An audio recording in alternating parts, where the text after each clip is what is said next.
Mamayang gabi mga kapuso, sa gabi ng Lagim Part 12 Halloween Special ay matutunghayan natin ang bahay sa Rizal. 5 beses nang ibinebenta at for sale na naman ngayon. Ang naturang bahay kasi ay tila ba haunted. May kilala ka bang naghahanap ngayon ng bahay? Ayon kasi sa istorya, ako yung unang may-ari ng bahay na ito. Nung natapos ito, masasabi mo talagang dream house. Malaki at maaliwalas pa. Maganda para sa bago mag-asawa na magsimulang bumuo ng pamilya. Tuwang-tuwa pa kami noon. Kaya lang noon mag-1 year na kami nang nakatira dito, may napansin na kami sa bahay. Para may kasama kami na hindi ordinaryong tao. Talagang nakita ko yung nilalang, itim na itim. Yung pamangkin ko minsan kapag natutulog siya dito parang may dumadagan daw sa kanya. Parang binabangungot kumbaga. Kapag oras naman ng gabi, may maririnig ka sa CR na tunog talaga ng nagbubuhos ng tubig.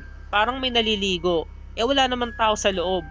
Noong minsan nanonood ako ng TV, may nakita ako sa hallway na anino, kulay itim, nakatayo. Tuwing nagagawi ako rito, lagi ako nagugulat kasi for sale na naman yung bahay. Ilang years man nang lumipas, kinikilabutan pa rin talaga ako pagbalik ko rito. Ito ang kwentong isinalaysay ni Ricardo, ang unang nagmay-ari sa bahay. At ito pa ang isang istorya. May tindahan ako sa tapat ng bahay na yan. Saksi kami dyan sa mga kababalagan sa bahay na nagaganap.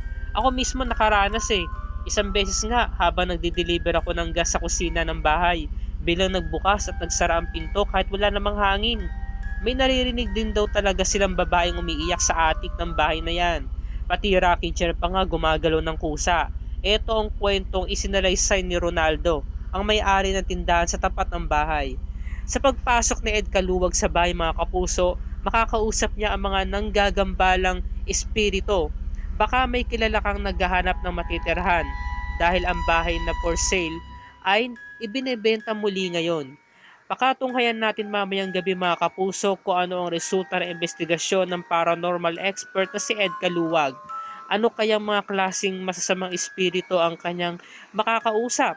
Abangan natin yan sa gabi ng Lagim Part 12 Halloween Special ng Kapuso mo, Jessica Soho.